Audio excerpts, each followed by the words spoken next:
Hi, my name is Aaron Tarr, and I'm a lead instructor here at the Virginia Baseball Club. The purpose of this video is to help youth coaches teach pitching to beginners. Our ultimate goal is to create a consistent motion which produces consistent strikes. Today we're going to discuss the 4 basic phases of pitching, identifying common flaws, and recommending methods for correcting these flaws. Before we get started, I'd like to briefly talk about developing young pitchers. Coaches should strive to give all players the opportunity to work on pitching during practice, set aside time in pre-practice or post-practice for pitchers to prove to coaches that they're ready for games, and work in lots of reps for pitchers on flat ground.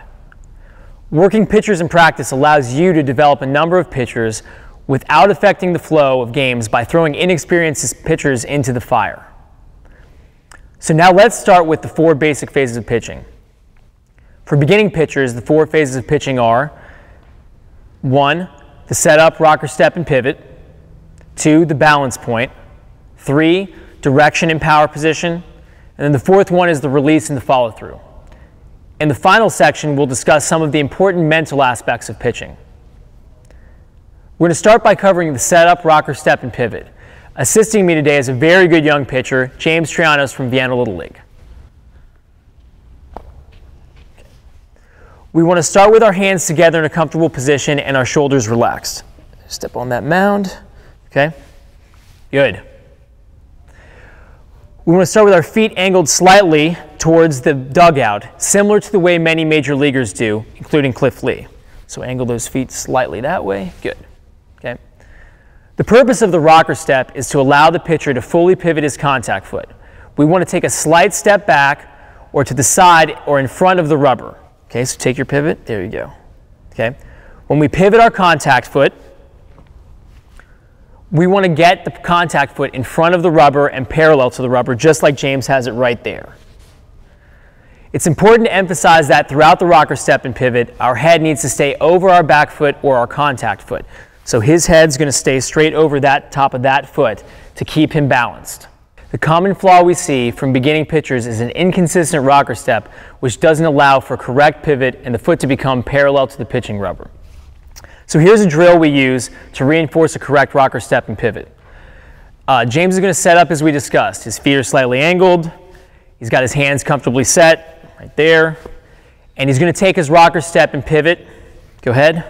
Rocker step, pivot, freeze. Okay? Here at this freeze spot, he's going to check to make sure his head is over his contact foot and his foot is parallel to the pitching rubber. James is a very experienced pitcher, so these things come really naturally to him, but for most beginning pitchers, that's not really the case. Good, both of those look good. Now he's going to repeat the process. While this might seem simple, the first phase of pitching is very important for young pitchers to understand and become consistent in this motion. If a pitcher is consistent with his rocker step and pivot, he or she is more likely to continue with a consistent motion producing consistent strikes. Okay, so far we've talked about the setup, rocker step, and pivot. Remember that our goal here is to have a consistent motion that will lead to consistent strikes. So now we're going to talk about an appropriate balance point for beginning pitchers. A quick aside about balance point, the most important word in this phrase is balance, that all pitchers should be able to be in a stable position with their body that is going to keep them capable of a consistent motion producing consistent strikes. While older players should work to lead with their hip, more experienced players, even like James, can lead with their hip in order to build momentum, beginning pitchers should shoot for movements that are simple and easy to reproduce. So for a beginning pitcher's balance point, the pitcher should raise the knee up to the hip height like James has got right there, showing the back pocket to the batter, and then turning the shoulders slightly, keeping that head right on that target. Okay, so you see him looking over that shoulder, that's a good way to do that. Okay. Now our goal is not Dontrelle Willis or Hideo Nomo, so don't let your pitchers turn so far they lose their body control. Through all of this movement, the pitcher's head should stay over their back foot. Awesome. Okay. A common flaw we see at balance point is that the head is off center. Okay. So the head can be off center. The front knee is not raised to a consistent and appropriate height. So keep that knee, show that knee down just a little bit like that. Okay. We want that knee to get up to hip height. To correct these flaws, we do 2 drills, the up and down drill and the hold competition or hold drill. For the up and down drill, players will start from the stretch position with their hands together and their back foot parallel to the rubber. The pitcher will raise both his hands and his front knee together, just like that, okay, up so that the front knee reaches hip height. Awesome. Once the pitcher reaches the top of their balance point, they lower both their hands and their knee back to the starting position. So go up together, okay, and then back down. Okay, good. Through the drill, the player should remain in control of his or her balance while keeping the head in a balanced position, and then just repeat this 5 to 7 times. So James can show you up, down, together, very good. And last one, good, and then you can hold. Good. So you can see from James, he was balanced that whole time. That's really what you're looking for. Okay, up and down, the hands in the front leg are going to move together. He's not going to lose any of his balance, and then at the end, he's just going to sort of pause and freeze. Okay, then he can do it again. And that way, pitchers learn to really keep balance through all that process. For the hold competition or hold drill, pitchers should stand at their balance point for as many as 10 seconds, keeping his or her head in a controlled position over the back foot and the knee as high as hip height. So, boom, there you go. Okay. This can also be done with several pitchers as a competition, with players being eliminated when they can no longer keep their balance. So you line up a whole bunch of guys, you get them all looking like James right here, and then you watch them drop one by one. Whoever is up at the end might get some sort of prize, or doesn't have to run at the end of practice, or whatever it is that you choose. Okay? All right, you can bring your leg down. Okay. Yeah. Up to this point, we've talked about the setup, rocker step, and pivot, and the balance point. Again, all of these points are leading to consistent motion, producing consistent strikes. The third phase of pitching is direction and power position. In this phase, we want to create a good direction with our stride foot out to the power position. In this case, direction simply means that the stride foot lands in line with the pivot foot and home plate. The head must also stay on this line in order for the pitcher to maintain proper balance through to the release of the baseball. James has got it very good right there. This is difficult for many young players, and it makes it even more important that the pitcher be consistent with the earlier phases of the pitching motion. You'll see a lot of players sort of pull with their head like this, and then that body's just going to fall off or spin out. Okay? James has got it good right there. In the power position, the pitcher should land with his foot pointing toward his target, shoulders lined up toward the target. Awesome. Okay, great feet. Everything looks beautiful. The arms are going to be fully separated, just like that, with the glove hand facing the catcher in a thumb down position. Again, James is right on, thumb down position, everything looks beautiful. The back elbow is at shoulder height, okay, and he's got that too. The weight distribution is at about 50-50. All of that perfect, beautiful balance. The common flaws here, one of the common flaws we see is that the pitcher steps off of the line. So James, show him off the line, like that. And that usually is going to happen to the glove side. It's going to happen over here. Very rarely does it happen across. Okay? Another common flaw we see in the power position is a lazy front side or a low glove position, like that. Okay? And or the front shoulder spinning out too soon. And that might happen because of this. So that front shoulder spins out, that arm drags, and then we're going to end up throwing the ball left and right of the target. All right, to reinforce a good direction in a solid power position, we're going to do a drill where we start at balance point. Okay, so go up to your balance point, James. Stride and hold that power position. So go ahead and stride out, holding that power position. And then what we're going to do is check the stride, make sure that it's on top of that line, and check the head and make sure it's on top of that line. Okay, here at the VBC we use tape, but you can just draw a line anywhere or use a bat or something to get a sense of a straight line. Also check to make sure the shoulders are straight and that they're in line with the target as well. And then you're just going to repeat this 5 to 7 times. Okay, you can hold. You're good. Rest it. There you go. Okay.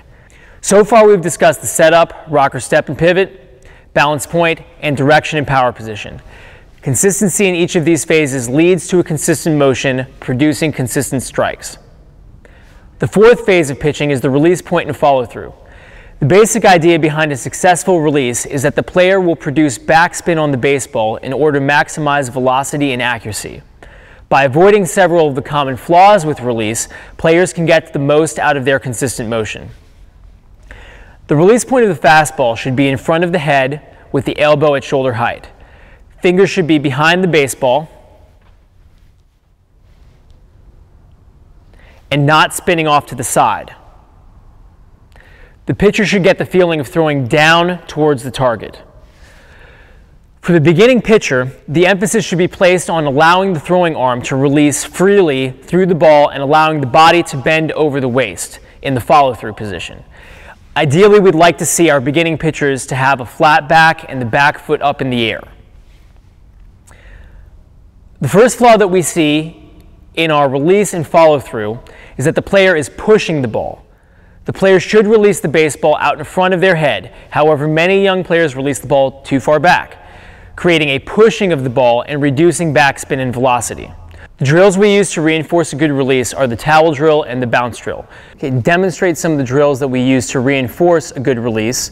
We're going to bring James back, okay, and he's going to show us how to do the towel drill. Okay, so James is going to set up in sort of his power position with his feet nice and wide. His hands are going to be together with the towel in it. Now what I'm going to do here is I'm going to take 5 steps out from his front foot. Okay, so 1, 2, 3, 4, 5. And from here, I'm going to hold at that 5-foot position. I'm going to hold out any glove, bat, anything you want to so that he can then swing with the towel and hit it. Okay, so I'm standing right here. James is going to go through his motion and he's just going to try to hit that glove as hard as he can. Good. Okay, do one more. Awesome. Okay, and that shows us a really hard, good release and follow through without having to use a baseball. Okay, he's got that nice hard swing with that towel. Smacking this, kids love this drill anyways because they get to hit an adult in the glove as hard as they can.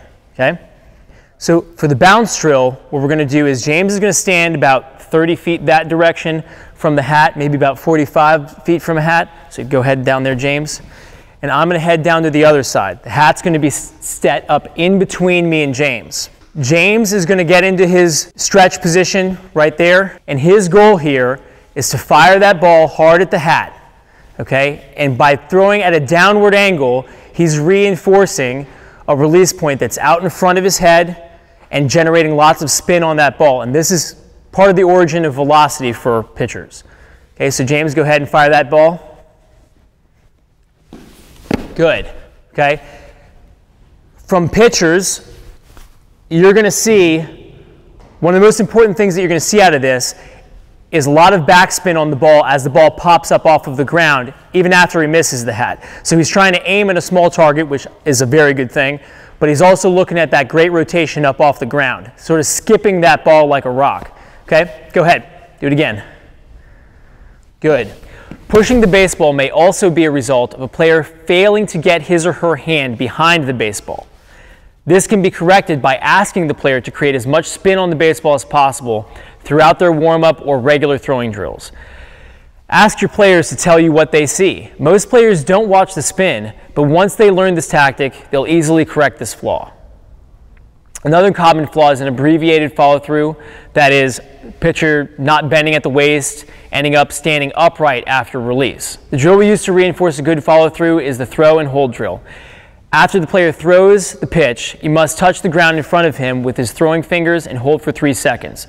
The modern player that's made this the most famous is Tim Lincecum. Outdoors, you may ask them to pick up a pebble in front of them after each pitch. Tim Lincecum's dad used a $1 bill.